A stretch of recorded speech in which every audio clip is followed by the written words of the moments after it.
Hey, everybody.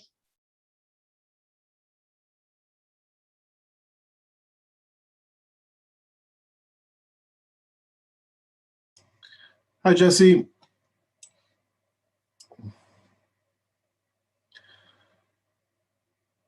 This might be a short meeting if this is everyone who shows up. Bella, did you get indication when you did polling that Hi, Jean. we'd have full attendance? I'd have to check back in my email and count real quick.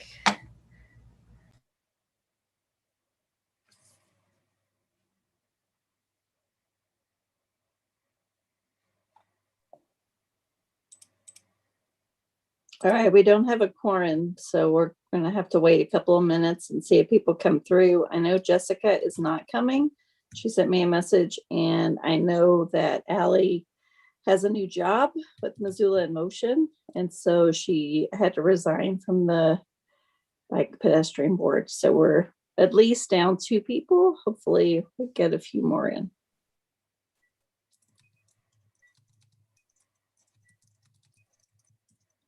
So that leaves Britt and Kip, I guess.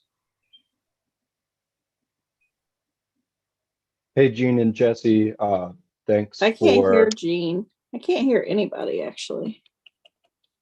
Were you able to Can you hear hear me? me? Yeah, Can you now hear I me? can. Yeah, it's weird. I don't know what it was doing. I can hear you guys now. I can see you guys going. "Woo, woo, woo." Thanks, Jesse and Jean, for the outreach out. to the Oh University yeah, District neighborhood. yeah, that was super fun. Those plants are beautiful. I They're hope very they small survive. right now. Yeah. Yeah, I wasn't able to make that Friday, so sorry about that. Oh no, But it was. next- We had plenty of people, and it went really fast. I just hope they survive. Gene, is that a corner of a Tiffany lamp that I see right behind you? It's not Tiffany, it's a stained glass, plasticized or something like that. And it came from, I don't know where Nancy got it from. It's like Wayfair or something like that. No, I love those lamps. Yeah, we like it. And then we got one of the barn doors we got put in the house. When we had it built. Awesome. Cool. And we got it made from reclaimed wood. And the craftsman that did a nice job on it. It wasn't cheap. And he took out like 300 and some nails. So there's little nail holes through parts of it. So if we come out of the bedroom in the morning and it's light outside, it looks like you're seeing a constellation of stars, little nail holes in the door. So it's funny, it's interesting while we're waiting, hoping. So I think Kip lives, Jesse, real close to you and me. I think he's in student housing. Because I've seen him come by on Mansfield Street here a couple times. And so that's kind of weird. And of course, Peter, who used to be on the board, lived over on Arthur, or the street just west of Arthur and Beverly. So also real close here to the university. I think he might be on Arthur. I think his property might have been one that was affected by the bus stop project. Yeah. Yeah, I've seen a couple of newer bus stops locally here too on Arthur. Some of them just have these two little stool-like seats cantilevering out from the bus stop sign, which is pretty clever. It's nice. I have a question for members. Did you guys get a Zoom email about an hour before to notify you? Yes. That went out? Okay, good. Yes. I want to elaborate on Allie, and so she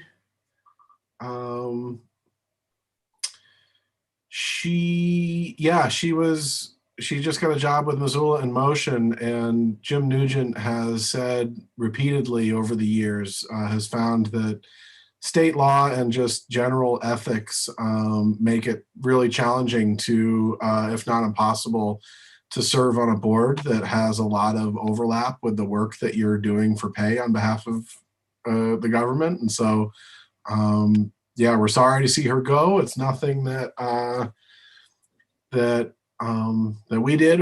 There's it's not an interest issue. It's a conflict of interest issue, and we're happy to have her helping out in the office and helping do bring that passion to work. So unfortunately, we're back to I'm going to let Heidi know in the mayor's office, and there'll be another announcement unless they have applications that they're sitting on, but we'll hopefully have that position filled soon. In the meantime, we still need 5 to get to the majority plus 1 because we're an 8-member board now. Yep. We had a back when I was chair before I left for my surgery, we had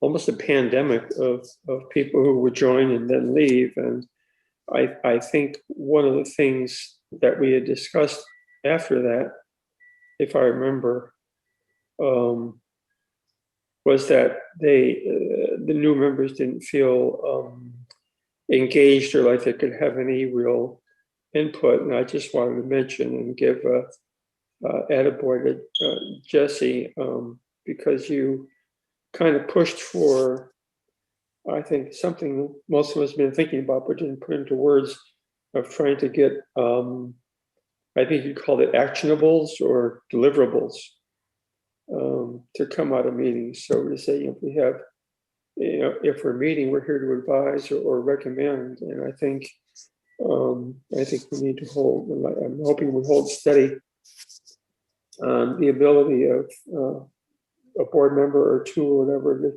say, we'd like to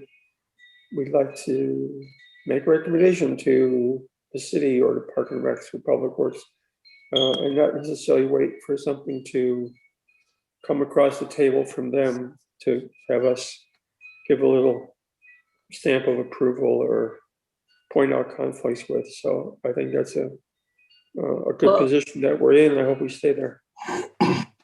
I think that is a good point. We had Kip with us for a second, so we had a quorum, but Kip's gone. Come back, Kip. Oh, damn. What happened to Kip? He came on while you were talking, and then he went away, and he's not in my participant list now. So I don't know what's going on, but hopefully he comes back. But I totally agree. Anybody have his number? One of the things that I did for Allie was I sent her our work plan, welcomed her to the board, and explained that basic, what the expectations are. But then she left for another opportunity. So we'll try again with the next person. But I want people to feel welcome and to understand how it works. So, from the get-go, so they're not confused about what their role is in the meetings. I don't have Kip's phone number, but I do have his email. Let me send him an email.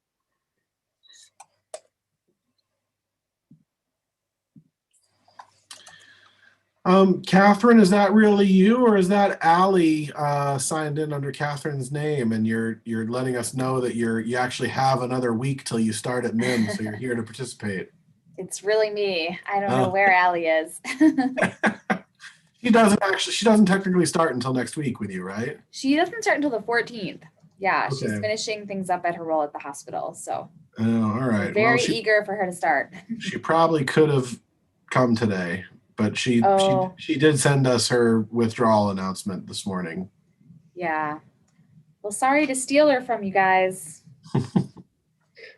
Catherine, since you're here on the phone on the thing, I've got all the clipboards and markers and signs and everything from the poker ride, our 4-portion poker ride. I can probably bring it back tomorrow. Are you down? I'm not in the office tomorrow. Stacy should be here tomorrow. And if not, someone will be here, but or you could leave it with the security guard probably as well. And if Stacy's Sure. not there at the time, and I'll let her know and she can run and grab it. Yeah, just let her know to check in with the Yeah. security guard. I'll probably, I'm on a podcast. Just let everybody know, I'm on a podcast tomorrow with Justin Angle, me and Bob Giordano. Going to talk about the state of bicycling and wayfinding and other alternative transportations, sustainable transportation in Missoula and Montana. So we're doing that around 11:30 tomorrow. Cool. So I'll probably come by around 10 o'clock or so. So before that, okay, I'll give Yeah. Stacy a heads up. Yeah. Okay. Thanks. Thanks, Jean, for bringing that stuff back. I don't know. Kip didn't come back. I did send him an email message to see if he was having technical difficulties. I worried about the time for this meeting because it's after the holiday, and Yeah. unfortunately, the July meeting is after the July 4th holiday. And Well, so And this one's extra hard because it's the first day of the month, so no one I thinks that it's know. actually June yet. right. I know. Without a quorum, We're tough. can we reschedule this for next week and the same thing for July? Or do we need a quorum for that? I think we can. I think we can. My availability next week might be suspect. Let me see.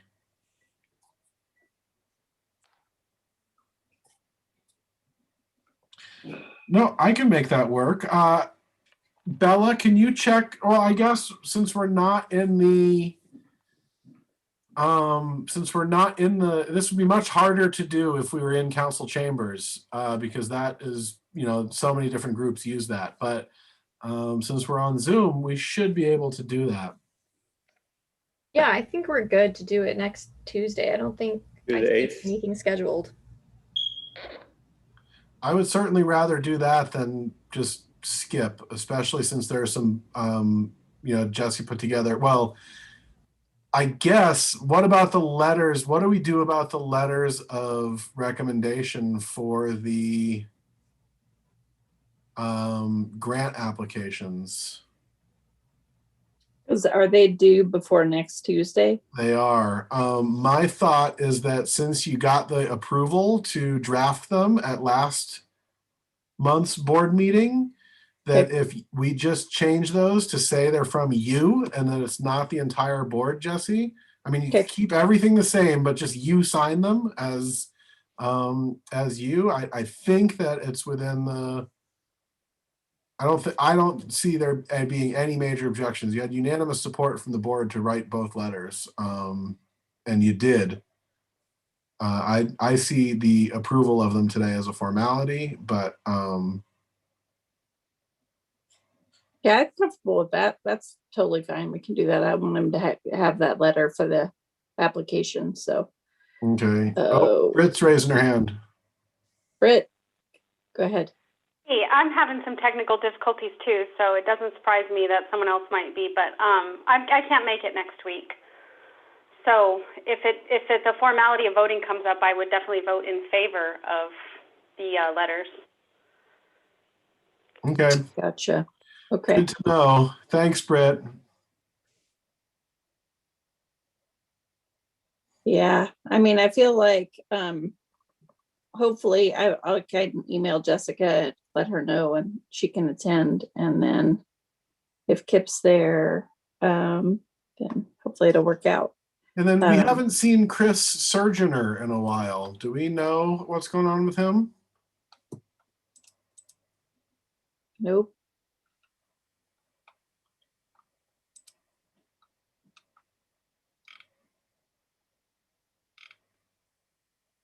Yeah, I don't know how many meetings he's missed, but I think it's been a couple, right? Well, I don't think he Yeah. was there last meeting.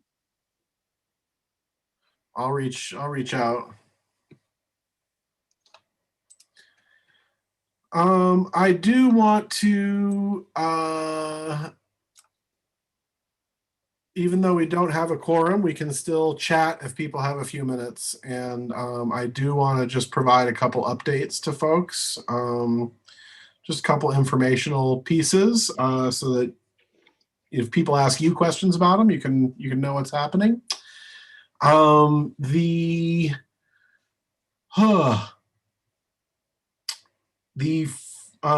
Franklin to the Fort traffic calming project that we talked about through the neighborhood traffic management program. The circles were installed today, all 8 of them along Kemp and Schilling.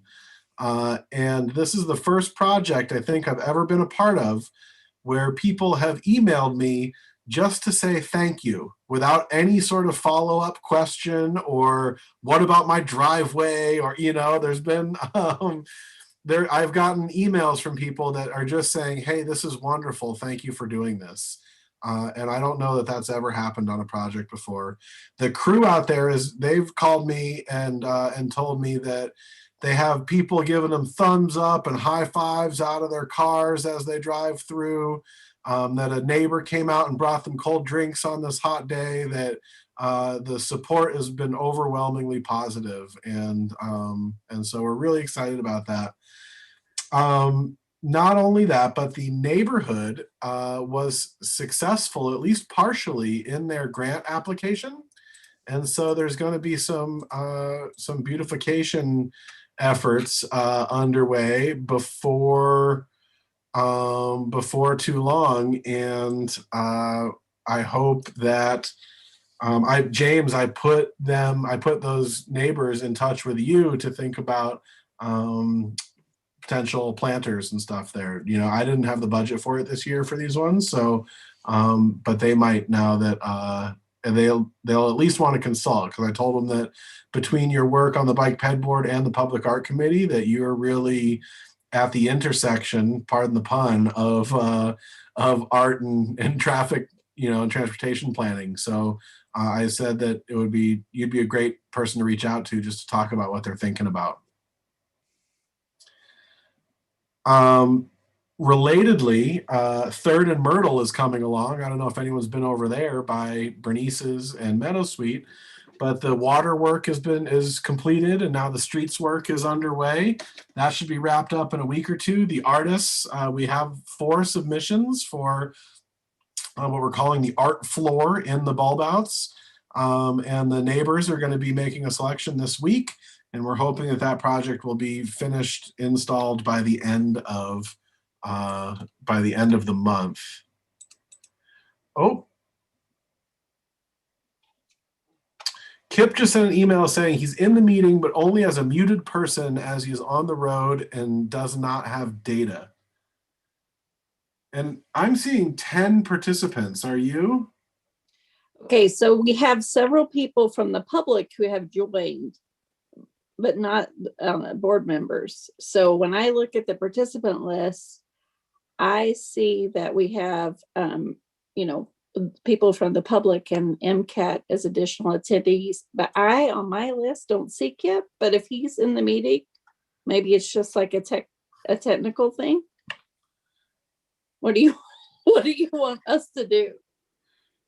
Gee, I mean, if he's muted and on the road and he can't vote, I don't know that it counts as a quorum. I'd be inclined to try and reschedule for next Tuesday, personally. Gene, you're muted if you're talking to us. No, I wasn't. Sorry. I was just talking to myself. Ben, speaking of the bulb outs and the circles, 3rd and Higgins, where they did that whole the intersection there, that area that's been really expanded to make it really more of a true right-hand turn coming off of 3rd onto southbound Higgins. Is there any kind of greening or anything that they're doing there, planters or anything? It just, this is big expanse. I was hoping it might be a little bit more contoured and interesting.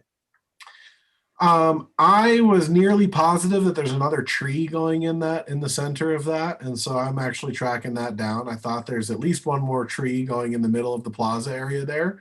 There will be some bike parking that goes there to help clean up the sidewalk a little further south. And then I know that some of those hip strip businesses are already entertaining the idea of some benches, picnic tables, umbrellas, trying to enliven that space a little bit. It is public plaza. It doesn't belong to any one business or building. And so activation is kind of up to us as a community to make that look good. MDT is, I don't think, going to do it. When they do something, you mentioned tables and whatever, is there a permitting process they go to take use of that space I'm not talking about like the guild putting out extra chairs and whatever for seating. I'm talking about just somebody like Betty's Divine saying, oh, we'll put out a little picnic table with an umbrella, and they can do that just without even saying to the city or whoever, is it okay? I take the fifth. Okay. I don't know. I think that forgiveness is better than better to ask forgiveness. Okay. Hey, Ben, is that Third Street project funded at the level, like, is it, you told us a while back that the paint itself was super expensive. And so you were, because of the storm in Texas, or I don't know, something, and then you were thinking it was going to have to be changed. How did that all play out? Yeah, so each of there's funding for is a 2-foot wide border that goes around each of the bulb outs. Okay. So I think it will be enough art to really draw attention. Oh, there's a 503 phone number that's called in. Potentially that's one call-in listener. Maybe that's Kip. I still think that we should try and reschedule, but oh, I see him. Bella, I don't suppose that you've been emailing Marty or Kirsten or anybody about what to do in this situation, have you? No, I'm not sure, but I can ask. Yeah, if you don't mind, while we're just chatting, see if you can find out some more info. Yep, can do. And Ben, the other thing that happened, or that I noticed, because I was cycling by the let's see, James, if I can call it the right name, the Rose Park Neighborhood Gateway. Is that right? Did I say it? Okay. I keep saying like Rose Park right of way. But it seems like the vegetation on that land is obstructing the view of cyclists and pedestrians because it's just so overgrown.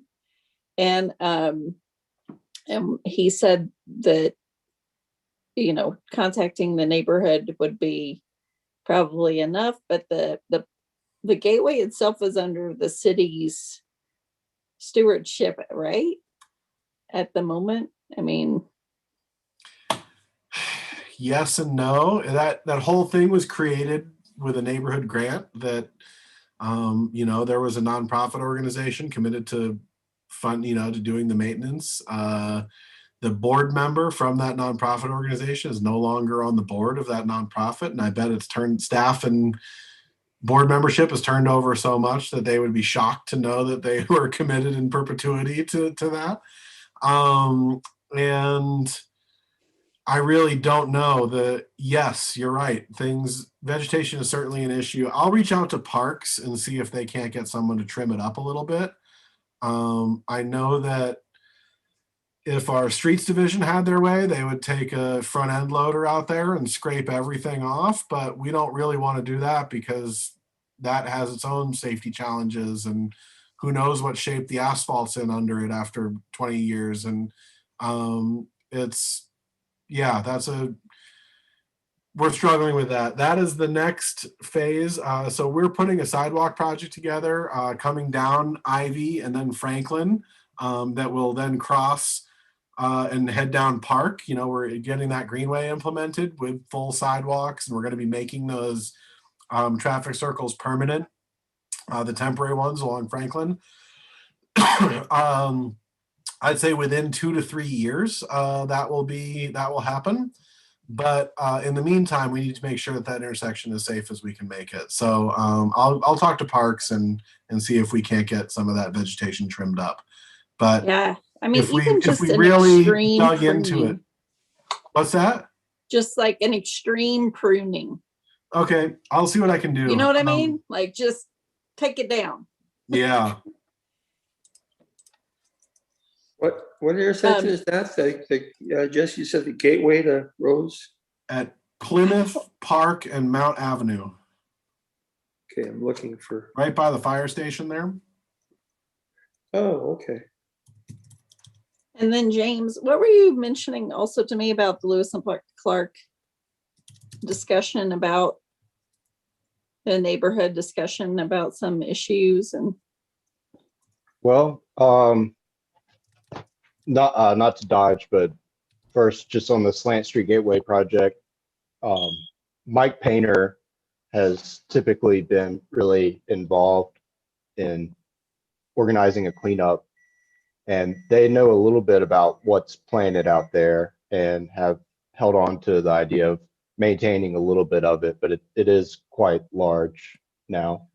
On the Lewis and Clark, and I haven't really been in touch with the Rose Park neighborhood. I'm right in between both Lewis and Clark and Rose Park, and sometimes communicate with both neighborhood groups. And with Lewis and Clark, there's kind of, Ben would probably be pretty aware of it. There's a little bit of an insistence from neighbors to reduce residential speeding along South Avenue and designate more area to a school zone. But I'm aware that Ben and a lot of the other agencies are looking at some of the major crossing issues there, particularly out of Washington Middle School. And South Avenue was also affected by the bus improvement that just happened. And so there's a little bit of changes going on currently that are affecting this issue and what the requests in the neighborhood are. So just kind of waiting to see what happens with Missoula bus and with possible moving of the bus stop and trying to figure out.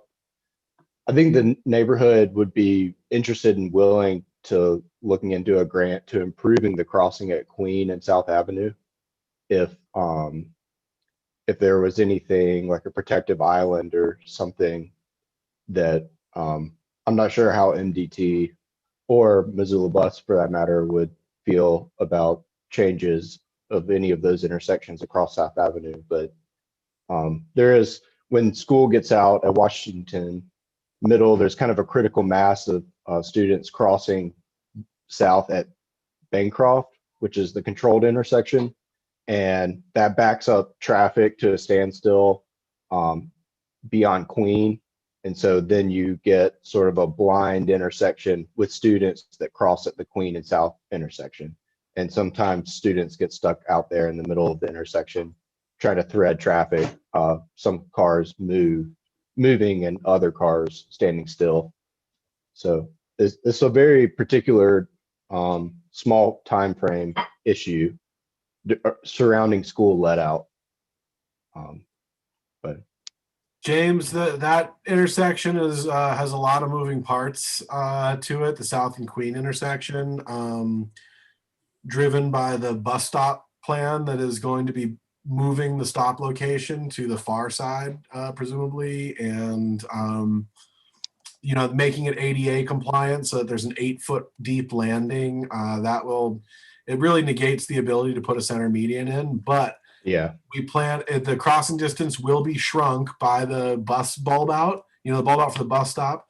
Visibility will be improved because the bus won't be blocking some of the traffic, the site of some of the traffic. And we're going to be marking a nice piano key crosswalk once that project is done. That neighborhood got in touch with us years ago about it.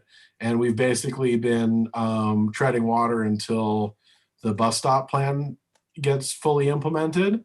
And as you may have seen around town, there are some stops that are half constructed right now. Apparently the company that was doing those has gone out of business, and there's the bus stops half finished around town. So we're trying to figure out how to get those completed as soon as possible. Well, that's a good update. It seemed by the Missoula bus website, it seemed like they were intending to move the stop. And so it's good to hear there's going to be more concrete out there too, and the bulb out, and that's good.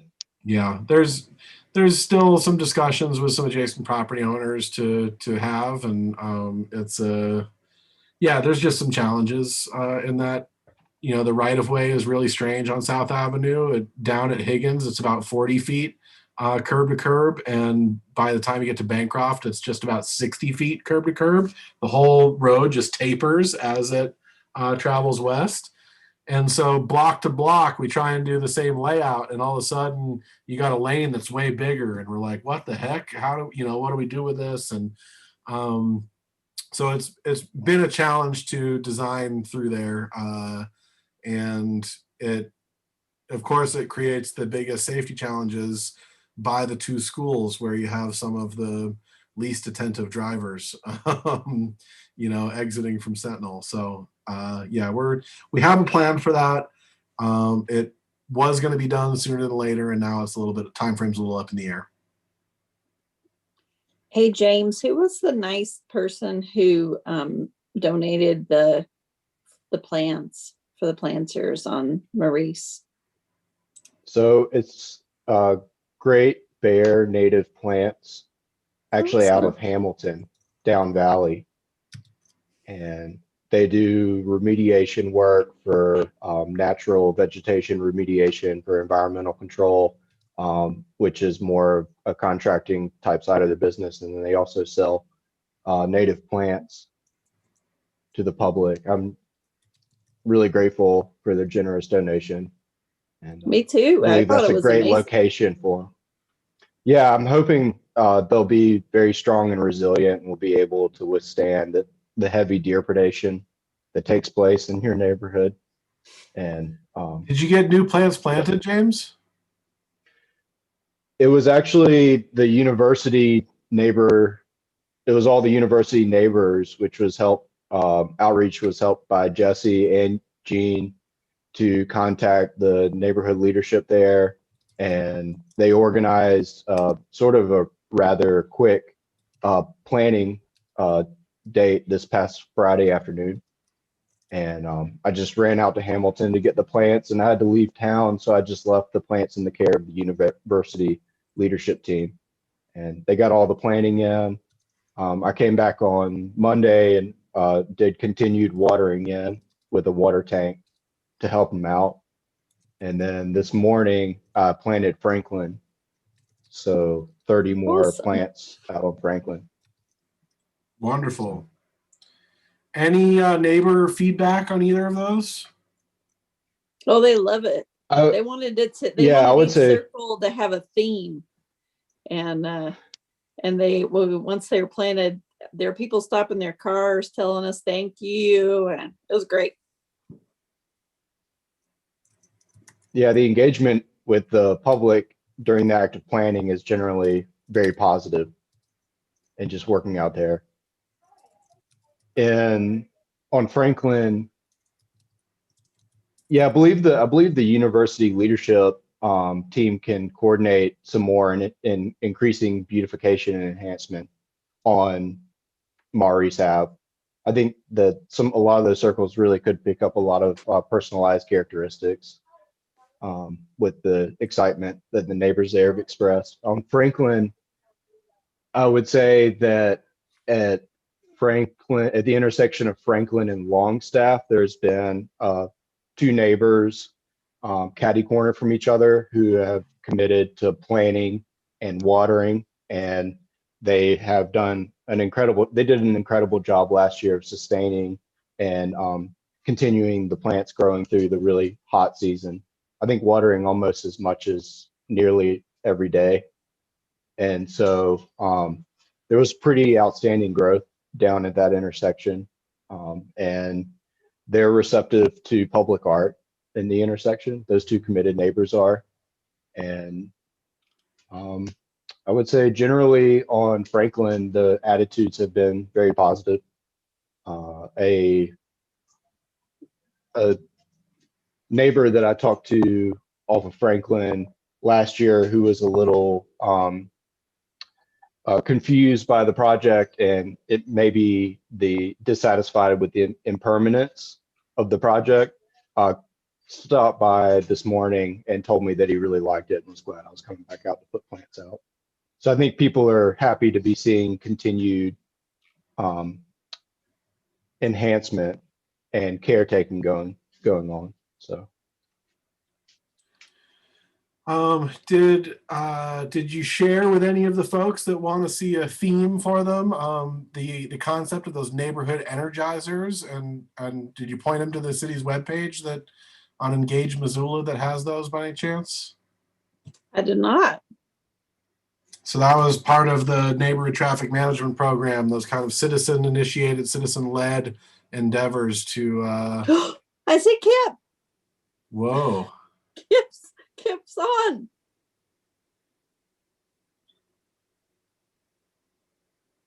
It's coming. Well, gee, I think if Kip is officially here, we might have BS'd to a point that we can have a meeting.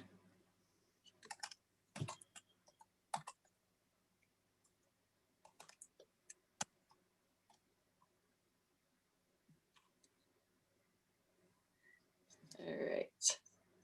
He said I could text him if it worked. Hold on.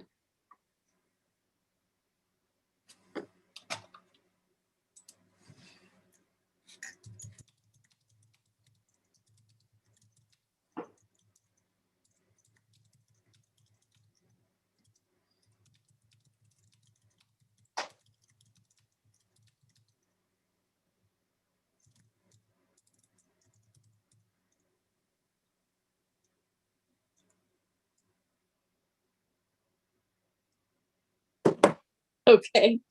All right. I texted him that we can see him on there now. Kip, if you can hear me, I can see you as being an attendee on the board itself, which means that you can follow the instructions to unmute yourself.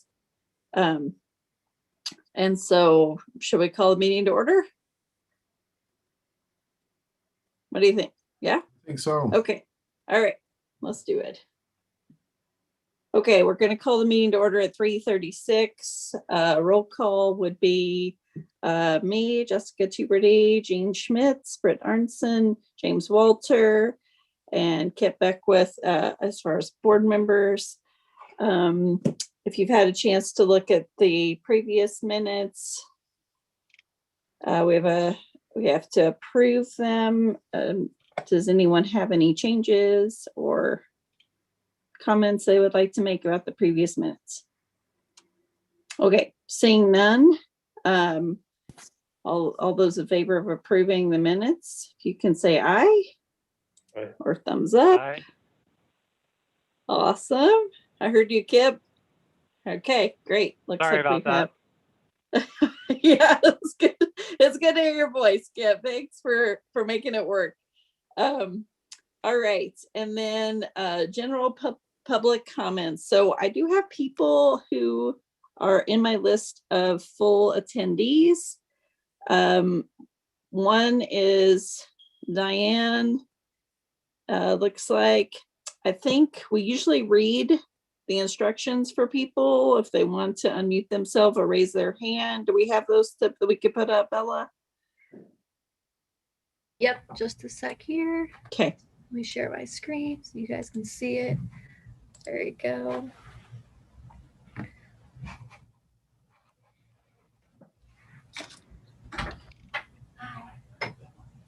All right, so here are the instructions for people joining us for public comment on raising your hand.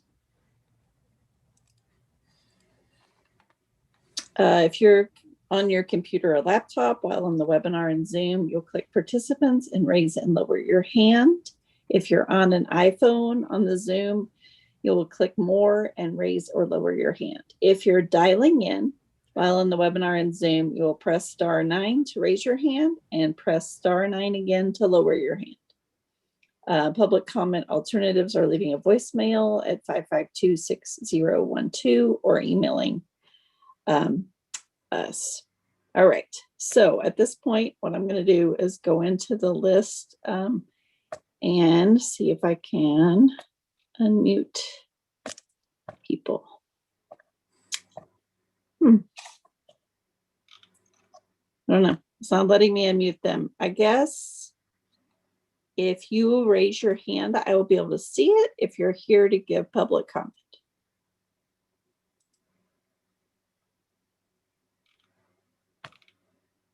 I don't know. Ben, can you unmute people? I don't know if I'm the only host, but usually when I click on all the participants, if people are attending who are not board members, I can just click on them and unmute them. But this time I can't. I'm not, I don't seem to have that power. I don't know if Bella can do it. Oh, sorry, what was that?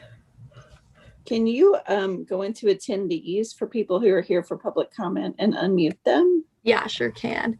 Sorry for the delay. We're having some e-scribe difficulties, but I will allow the attendees to talk. Okay.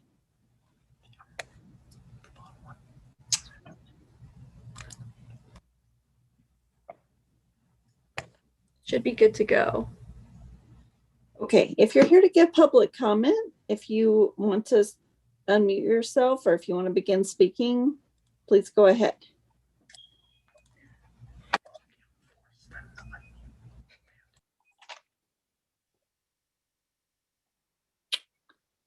If you're talking, we can't hear you on our end. So it may be, I don't know why I can't make it so that we can hear you guys, but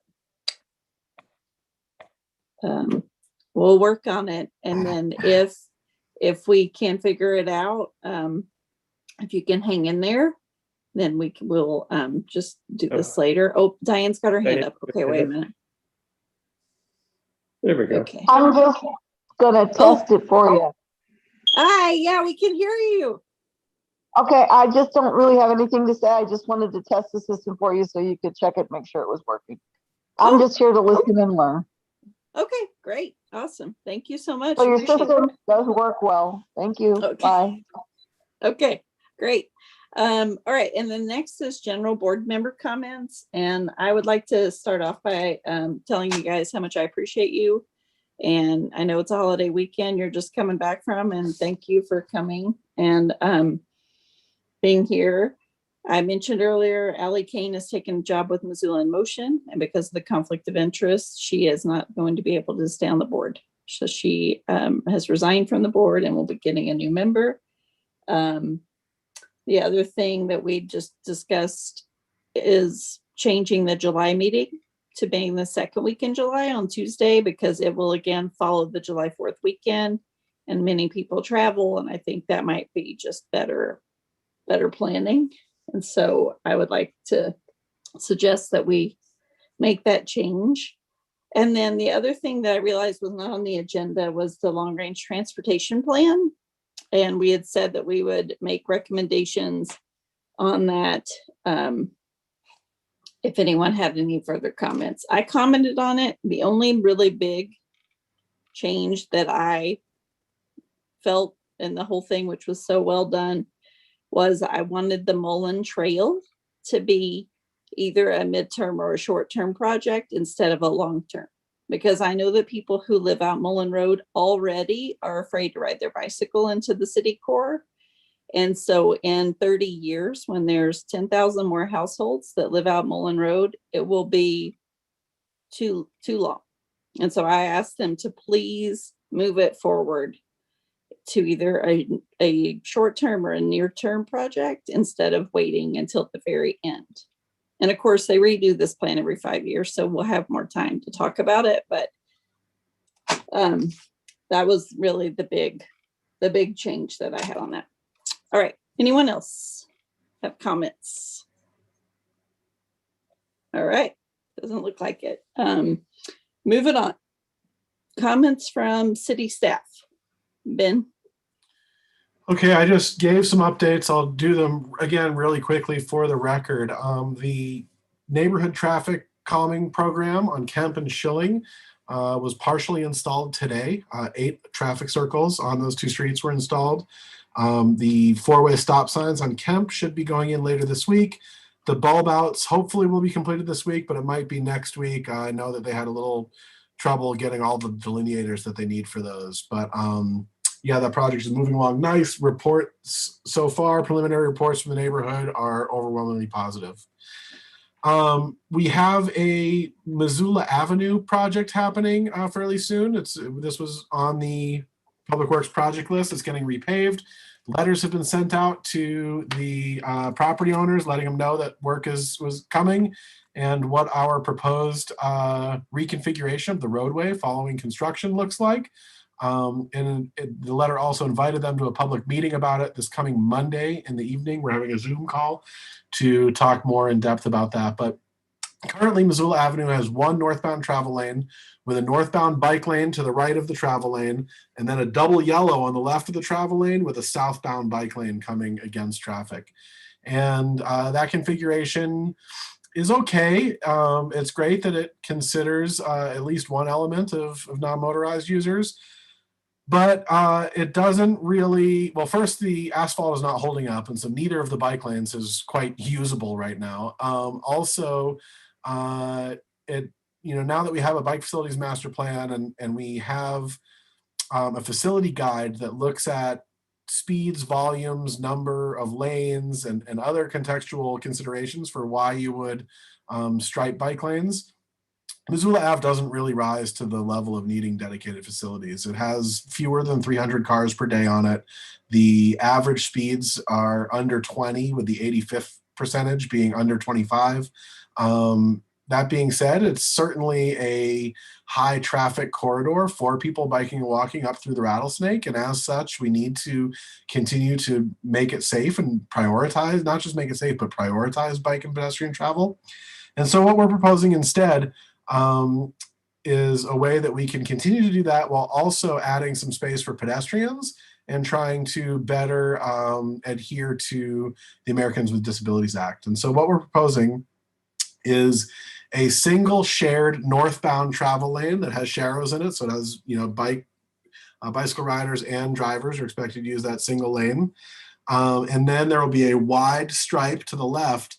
And then there will be a bidirectional pedestrian facility on the west side of the street. And it could be used by southbound bike traffic as well. There will be a series of, we're proposing a series of speed tables or speed humps along Missoula Ave to keep speeds low. And at those locations, we will be using delineators to ensure that people don't drive around the speed hump into the pedestrian space. And so we really think that that's going to address some of the concerns that we've heard from the neighbors. Continue to make that street a great street to bike and walk on, while being even better than today because it'll have new pavement on it. That street is scheduled to be chip sealed this coming, not this year, but next year. So we'll have about a year to collect feedback and evaluate how well it's working and before we do a more permanent striping. But we're excited about that. Like I said, we laid all that out in a letter and invited people to a public meeting. I've only gotten a couple emails so far. Both of them were pretty positive. We'll see what people have to say at the meeting. That work could begin as early as next week. Gene, I see a question. Yeah, Ben, you mentioned the delineators, which makes sense. Are they flex posts or concrete posts? Like flex posts. Okay. Sometimes with delineators, depending on how wide the biking is and how much of a reflectivity and color contrast and whatever. I know there's, with some people I talk to, concerns with the additional safety of not having more vehicles going over there for the cyclist pedestrian. The consideration that every once in a while a cyclist, especially with the mountain bikes and the wide upright handlebars, will snag a handlebar on one of those. So I just want to make sure we have a situation where we can try to minimize that. I think so. That shared pedestrian and southbound bicycle space is going to be at least 8 foot wide, maybe even more.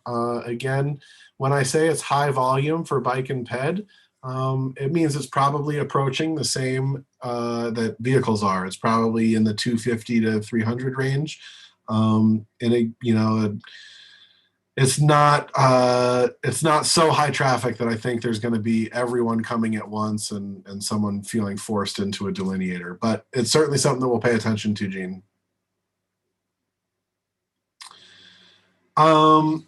Let's see, 3rd and Myrtle. That project is moving along. We have the art submissions into the office, and we'll be making a selection this week. And hopefully full installation, completion of that project will happen by the end of the month. Interestingly, that $12,500 grant that Jessica Doherty Goodburn wrote from AARP has turned into tens of thousands of dollars of public investment. The water main was extended through there. Concrete, the ADA ramps on the south side of the intersection were brought up to code. Repaving, not just of 3rd, but of Myrtle all the way past La Petite to the south, and really making that neighborhood a lot nice. Fixing the fire hydrant at the southwest corner of that intersection. There's a lot happening in the city.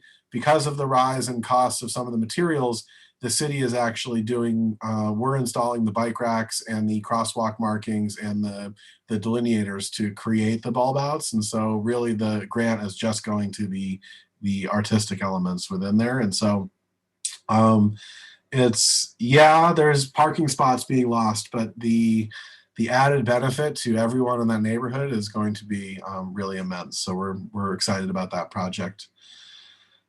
Build grant is getting, hopefully we're looking at a July 1st construction date. I know that there's some hiccups right now, but that project is moving along very quickly. Excuse me. And the long range plan is getting ready for adoption. You guys mentioned that already. The Higgins corridor study is getting ready to kick off. We've had just a one preliminary meeting with the consultants. Next one is next week. We'll be getting a steering committee together soon and having a public kickoff sometime either late this month or later in the summer. There will be plenty of opportunities for public engagement on that, and we look forward to sharing that with the board as it moves along.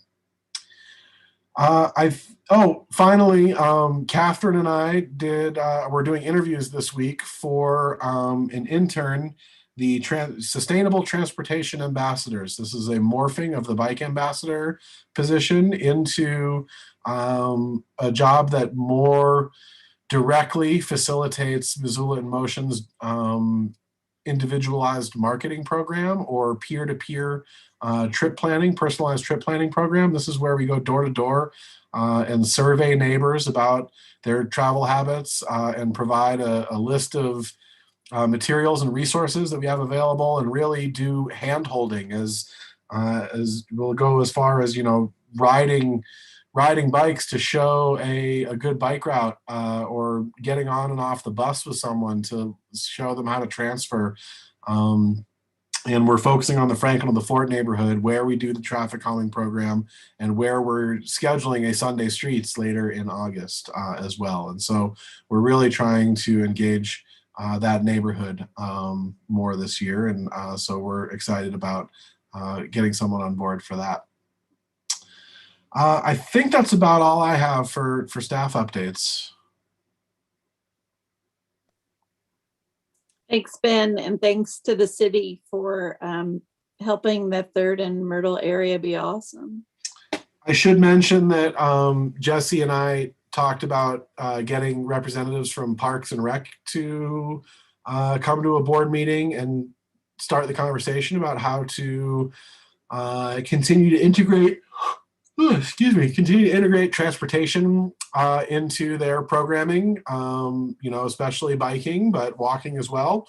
And then also police department and getting representatives here to talk about the enforcement piece and how that plays into enhancing safety for people biking and walking. Hopefully we'll have both of those folks at the July meeting. We just didn't get on their radar in time for this meeting. And also the sustainability officer for the UM. For the I'm gonna UM, invite- yep.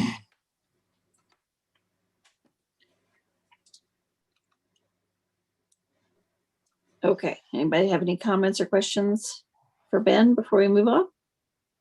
Yeah, Ben, maybe this is for a later time for personal comments, whatever. Along with the, you mentioned the police, which is something I wanted to bring up in terms of one of the things I noticed, and probably a lot of other people do, is the pedestrians trying to get cars to stop when they're waiting to get across a street at an unmarked crosswalk, especially. But one of the other things is that in the police reports, I find it a little bit disheartening that's on the 1 year anniversary, almost exactly within a few days of when the young woman got hit while she had her bicycle on the sidewalk heading north on the hip strip by a guy pulling out of the gas station. And that made the newspapers, made TV, but yet there was never, at least to my knowledge, any kind of official police report that said, you know, this is what brought this about. These are the actions or inactions by the two parties.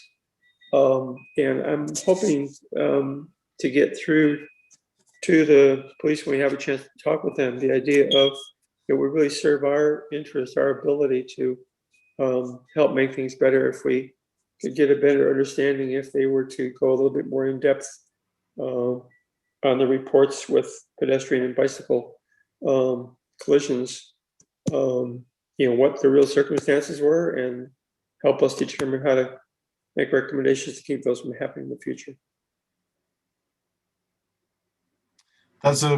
Yeah, those are sorts of questions I don't have great answers for, and hopefully someone from the PD will shed better light on it.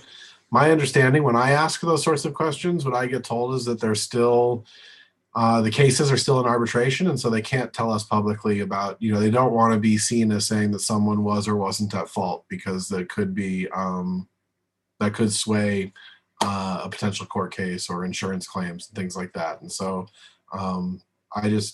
yeah, there's got to be some line though where they can still share best practices, or, you know, enough information that we can reiterate best practices.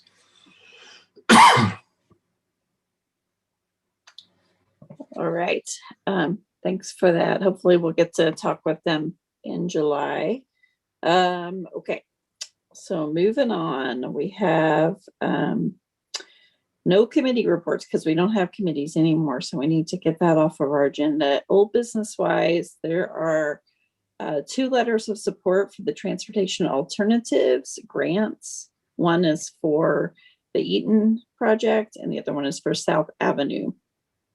And those, you can look at the attachment. And so we just need someone to make a motion to approve those letters of support.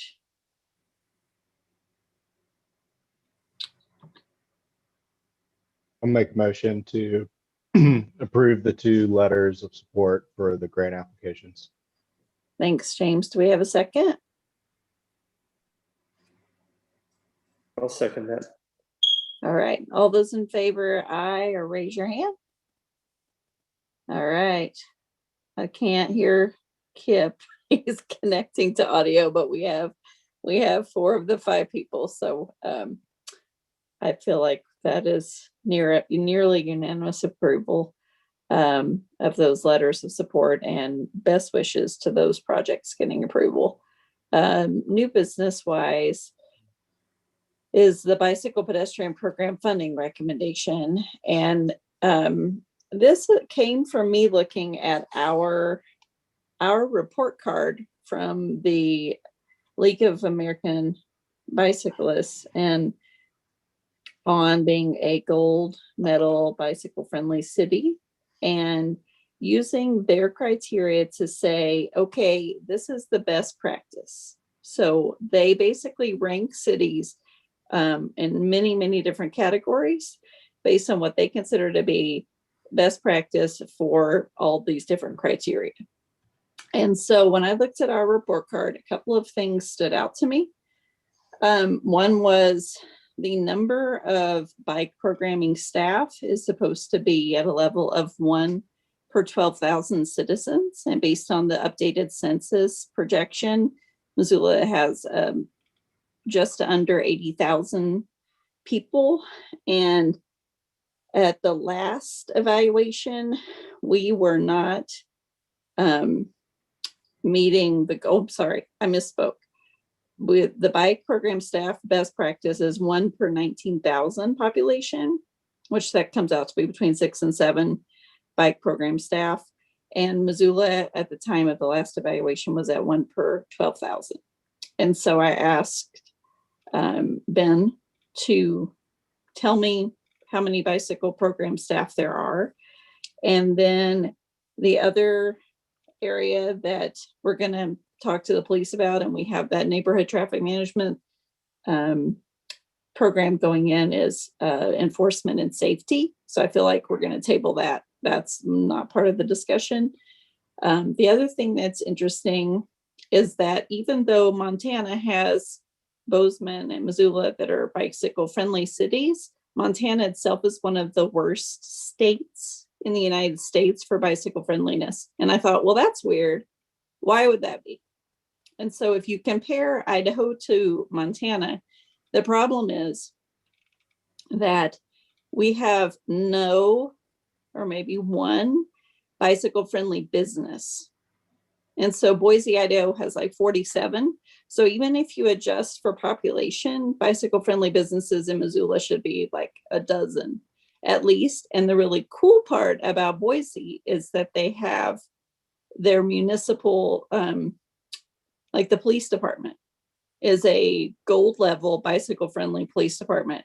And so it is not just private business, it's municipal departments who have those rankings. And because they have so many of them in their community, so it's like physical therapy offices, municipal departments, private businesses, that boosts their ranking in the entire country. And so Montana is, we are basically being, our ranking is basically low for the bike friendliness of our cities because we haven't pursued those programs in the governments, departments,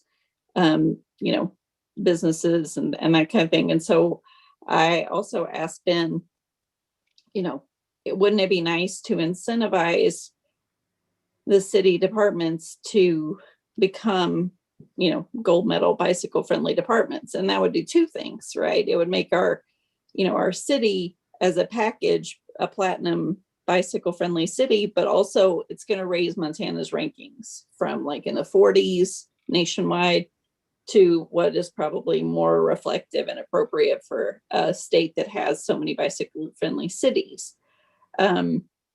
So that was what began the discussion. And then in addition to that, I asked for funds to advertise Bicycle Month, because Bicycle Month here, because we have so many great bicycle advocacy organizations, all you need to do is just put it all in one calendar, but then you need to promote it, and it could bring people here and call attention to the community about, wow, there's a lot of people who bicycle, and then those dollars stay in Missoula.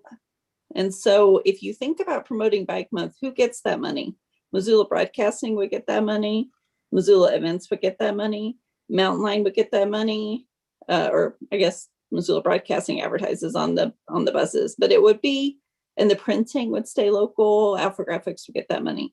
And so if the city were to give us a budget to promote Bicycle Month, those dollars would stay almost entirely for the benefit of Missoula's businesses. And so I feel like it has huge value to do that. And so I asked for all of that. And Ben can respond to the staffing recommendation. Yeah, thanks. So this is especially timely, and thank you for thinking about all this and framing it this way, Jesse, because not only is it city budget season, but our application for the next round of bicycle friendliness is due in August. And so I'd love for assistance from the board in helping fill out that application as we get closer, and maybe we can begin, maybe a subset of board members can start working on that with me kind of offline and start getting that wrapped up. I guess first I want to talk about the staffing. I think that the staffing is really tough to measure. We've done such an effective job at integrating sustainable transportation and complete streets policies into nearly every department in the city that everyone helps out, you know, from the people, from the 5 guys that were out installing the circles at Kemp and Schilling today. That is, I mean, they were doing bike work. They were doing bike and walk work and doing that by helping establish our neighborhood greenway network. That's, you know, it's hard to measure when we start looking at the percentages of people's schedules that help out with all of our goals. It becomes, you know, dozens of people across different departments that if we added up all their time, we might actually be at those thresholds of 1 per 9,000 people. Or is that what you said it was? 1 per 9 is what they want, and we're at 1 per 12? They want 1 per 20,000. If we're at 1 per 12, then we're above that. Am I saying this right? Let me look at my notes. Hold on. I was saying it wrong. Okay, so the average platinum city bike program staff to population is 1 per 19,000. And then Missoula, no, you're right. It is, if it is in fact true, right? So that's, I guess that's when I read that, I was like, well, there's not 6 bins. They're certainly not. No, they're not 6 me. And quite frankly, I don't know how we would keep that many people busy. But there is a need for at least one more me, you know, one more person, especially as I transition more into planning and engineering roles to help with some of those promotional and outreach and education roles. And also with development review, I think that is becoming overwhelming for one person to do. And so there's certainly, and Aaron and I are making an ask for another staff person this year also. So I think your recommendation is really supportive of that. But yeah, when we filled that out, we were, again, last time when we were following instructions, it was think about, you know, are there people in your parks department that are teaching bike classes? Are there, you know, what are there police officers on bicycles, and you know, what do they do, that sort of thing. And so I think that we got to about, as you know, if it might be a little generous, but we certainly tried to think about all of the ways that people are helping advance the mission when we came up with whatever the number of FTE is that we had. So I do think that we do a good job of that without having, you know, Fort Collins has 4 people just in their bike office that help do things. That's how they're able to do the bike friendly drivers program and some of the fleet work that they do. You know, some of that more direct outreach. And again, that's where I think that we have room to grow and where we're asking for help. Related to that, asking for a percentage of our budget, of our transportation budget, to be spent on bike projects, I think is problematic. I think that, again, we've integrated it into everything that we do. If you take a project like Russell Street, the bike lanes themselves do not cost 14% of that project. But if you did not have them and we didn't have to acquire right-of-way to build them, and we didn't have to do the extra engineering, and we didn't have to do the complicated concrete work where the bike lane drops back down into travel and then comes back up, I think that MDT might make an argument that the bike lanes are actually over 20% of the cost of Russell Street. And so I think we want to be careful what we wish for with those percentages. Same thing with Higgins Bridge. Just adding, 5 feet of width or 6 feet of width on each side of the street is not 14% of the project, but expanding the cantilever out over the west side of the bridge to to get that, to integrate, the amount of time spent integrating the steps down to Karas Park, how are we doing the plaza at 3rd Street, which is a pedestrian, a space for people, all of a sudden those percentages start really getting high. And so I think that we are moving beyond as a community. I think that we've moved beyond thinking about just a percentage, slapping a percentage base on things. But we should be able to answer those questions much easier than we currently do. You should be able to ask what percentage of project X was spent on biking and walking, and I should be able to tell you. So I think that there is some value in thinking about it, but I think we want to be careful what we ask for because especially on complex urban projects, that percentage could be much, much higher than just 14%. The way that that I framed it, I edited Jesse's letter, the way that I framed it was instead asking to think about the percentage based on our mode split goals, which when you combine biking and walking would be, upwards of 35% probably.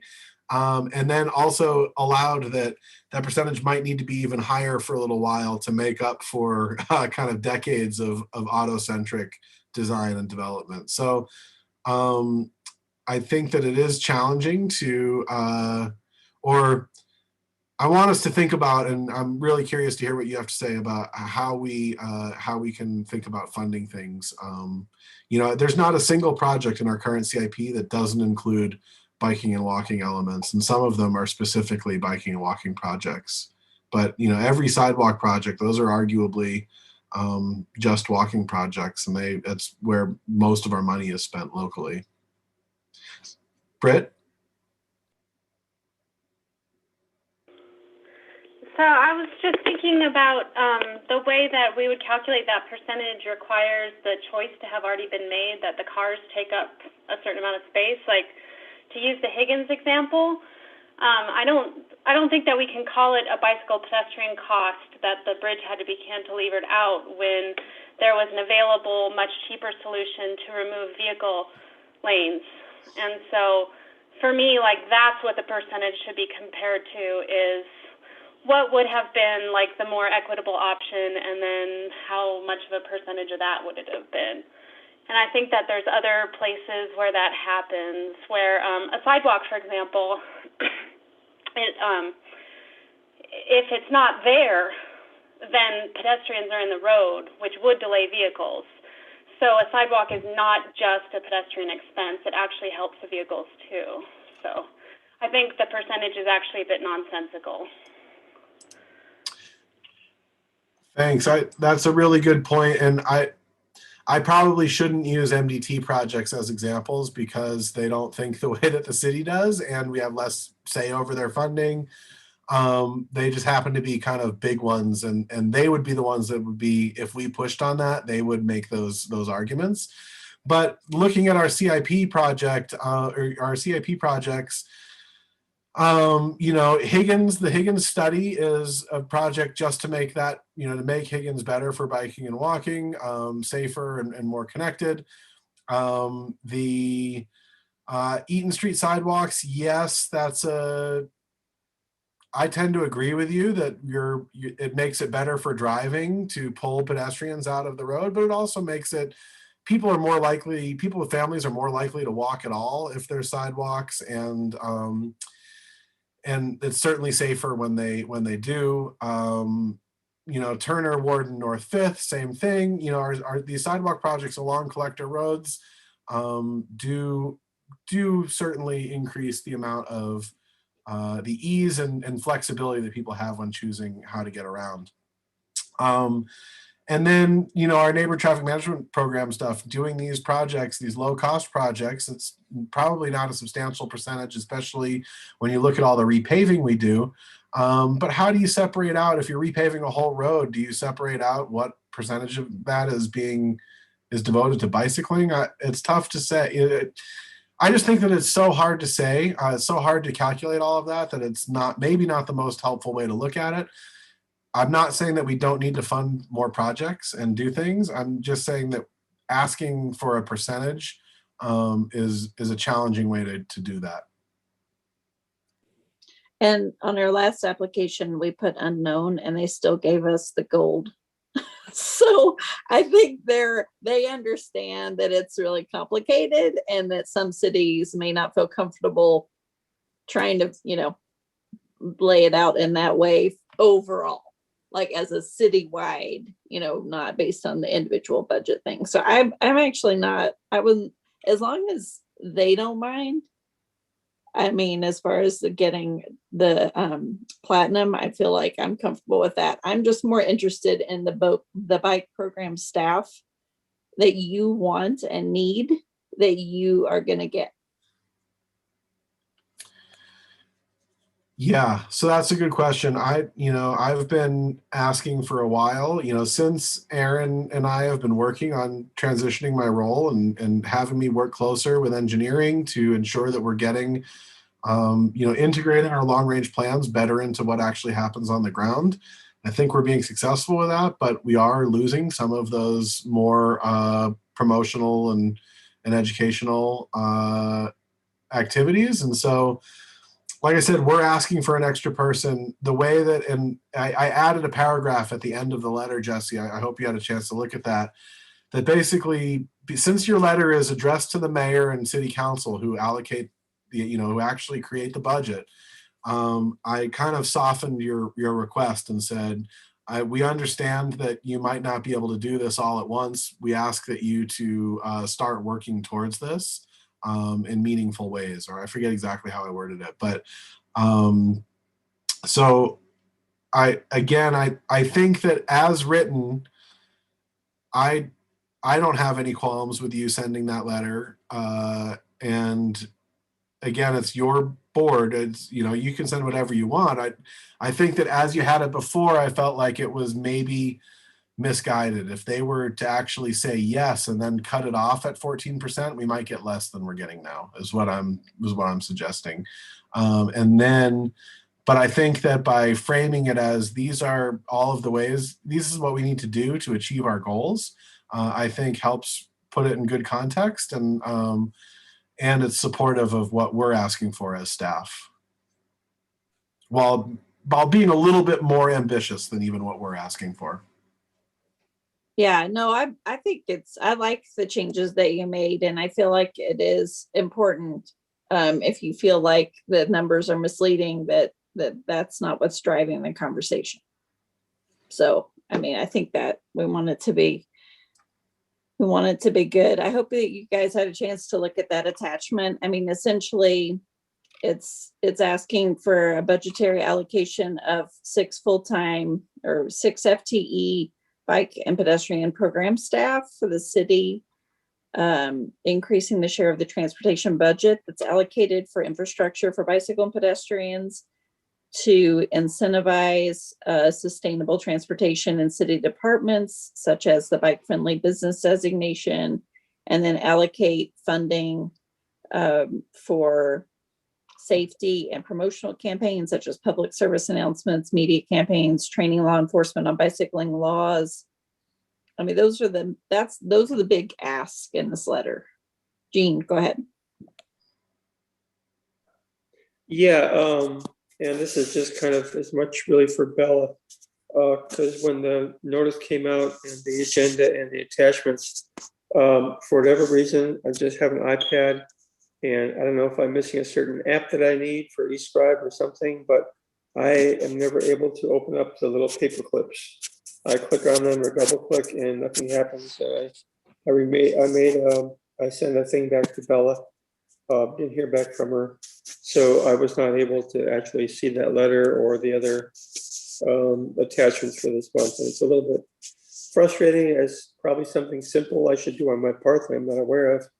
But I've had this trouble for a long time. I can always go back and get the minutes. I have another source, a way to a little bit more indirectly to go onto the city document site and pull those up along with any other minutes of any other agencies.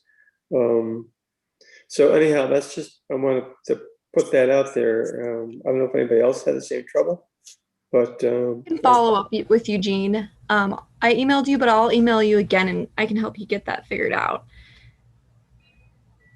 okay, thanks, Bill. Yeah. Of course. I missed your email. And That's all right. That's what I'm here for. Glad to help. Okay, thank you. Ben, can you put the letter on the screen, especially with the bullets, so that people can see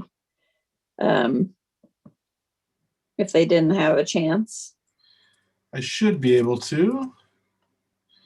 Give me just a second here.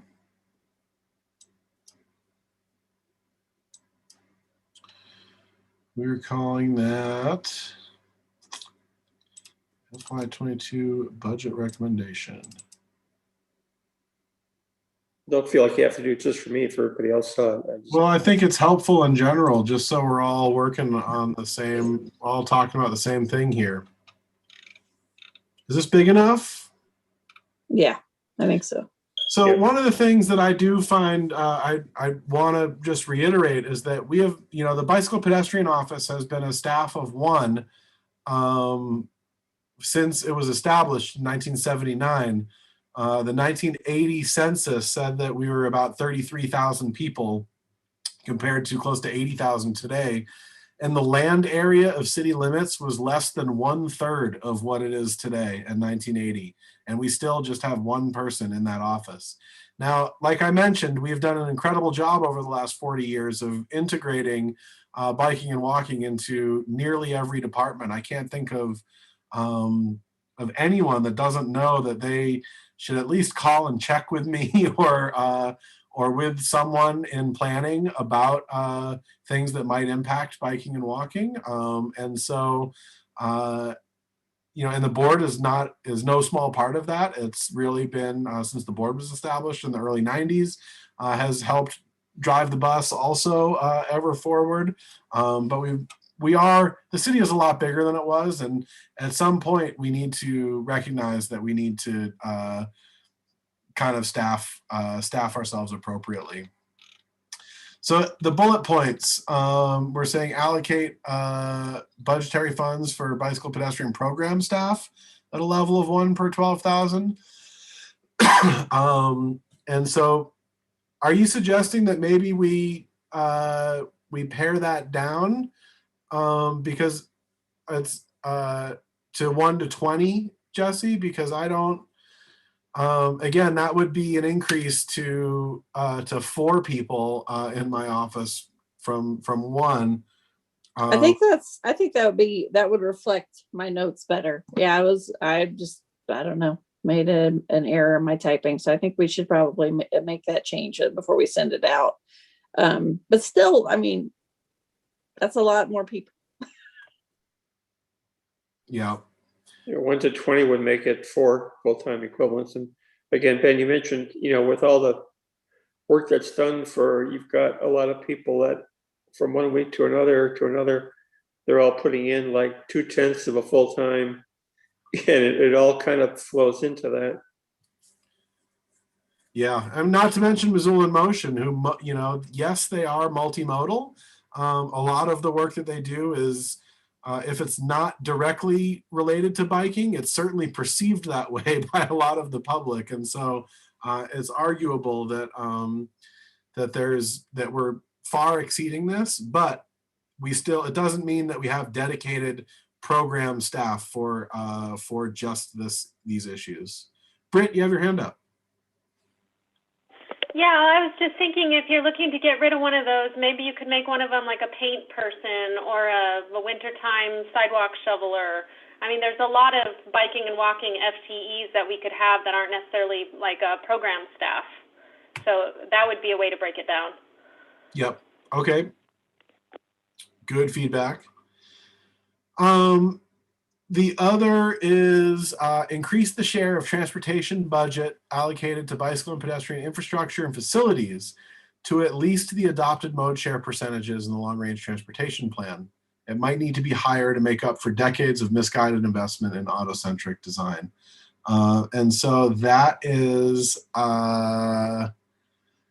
again, I wanted to pull a number. I wanted to remove a number from the letter while still suggesting that an increase is needed. It's still very difficult to evaluate, to get everyone on the same page about what that looks like and how that would be, even if we did, how that would be managed and designed. It's tough to say that would work better than what's currently happening.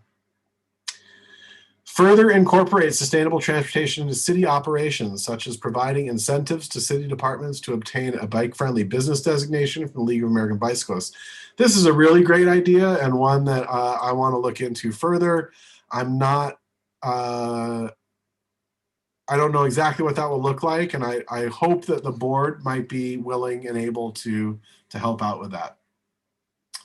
And then finally, allocate enough funding and staff resources to maintain and grow safety and promotional campaigns. And that's where we include, adding money for Bike Month, Sunday Streets, Walk and Roll Week, etc. And I think that we, again, have done a good job of it, but it's not, something needs to, we're at a kind of a breaking point with capacity. And so something needs to change to be able to continue doing those activities in the same way that that the board has asked us to. And so again, I added an acknowledgement of the things that we do well, but that in order to build on our strengths and continue our legacy of being a safe, comfortable, and convenient place to bike and walk, we must recognize that we are not the same city as we used to be and align our investments with our community's size and vision. And so other than changing this a little bit, are any other comments or questions from the board?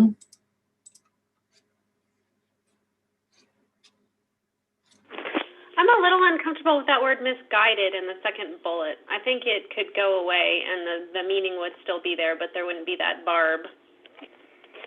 Yeah, I agree with Britt. It kind of can raise hackles, and I think that's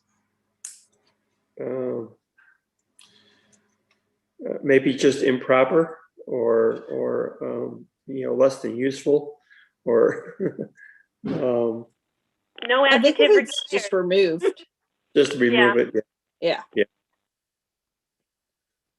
Great. It's funny, I added that. I felt like I was softening the language that was here. So I was like, oh, I better add something in that communicates the passion that the board has. But duly noted, that will be removed. Ben, I'm just looking at this now. It starts off in the parentheses. It might need to be made higher. And from there on, I think something could be added in terms of it might need to be made higher to continue our movement for reduction in autocentric designs or something to that effect. I think that part, it might be needed to be made higher, should certainly still be there. But I think it needs to be followed up with something, again, that's a little softer and more positive. I disagree. I actually really like the sentence as is, just without that misguided, because it's absolutely true. Well, then it's misguided. Then it's made up for decades of investment in autocentric. Oh, okay. I see what you're saying, Britt. Yeah, I'll just make a motion right now. I move to amend the document to remove the word misguided from the second bullet. Okay. I'll second. That works. All those in favor? Raise your hand. Yep. Woo!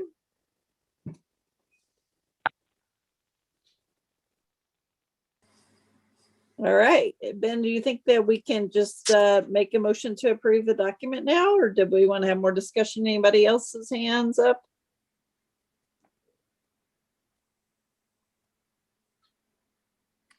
All right.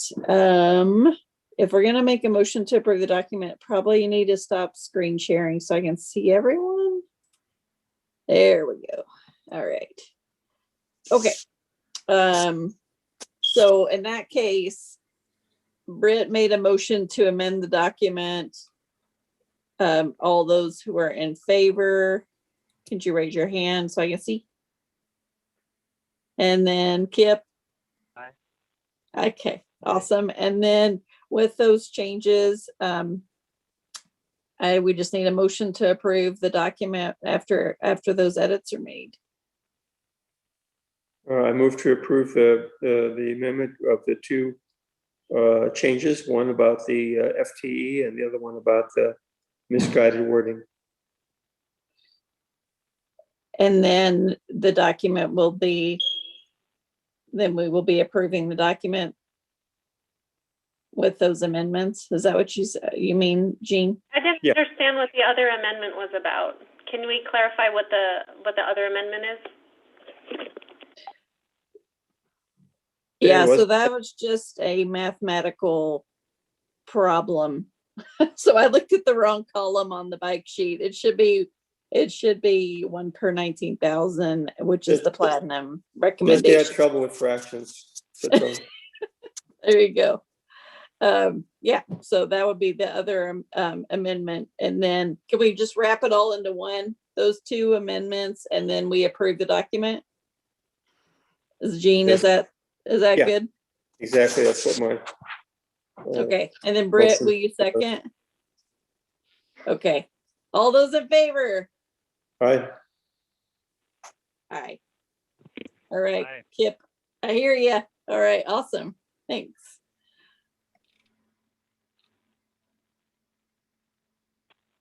That's exciting.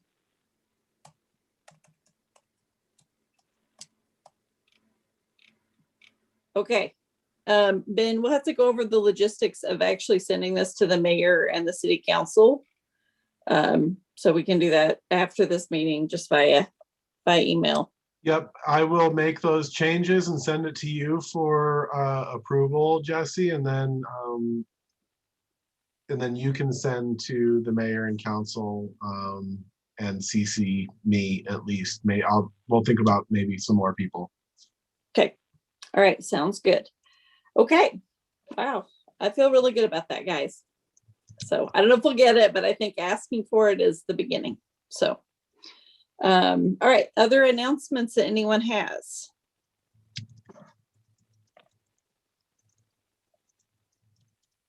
I right. made the announcement earlier that before we had an official meeting that Bob Giordano and I are going to be on a podcast tomorrow. I don't know if it goes out live or it goes out recorded. We're doing it at 11:30 with Justin Angle. He does a weekly podcast out of the University Business School. And it's just going to be about sort of the status of biking and sustainable transportation, et cetera. Awesome. Thanks, Jean.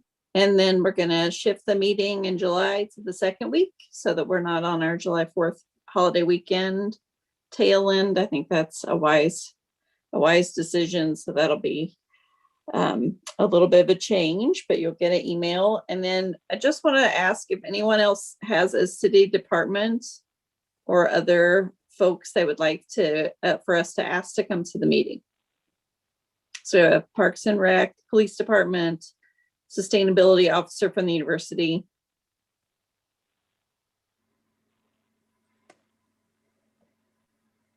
Maybe the guy, I don't know if his name was Colin or the neighborhood council kind of head honcho in terms of anything we can be doing to better serve neighborhood councils in terms of getting feedback and recommendations, et cetera. I mean, I think that's a good idea. I don't know who that person is. Ben, who is that? Colin Woodrow is the Office of Neighborhoods. Okay.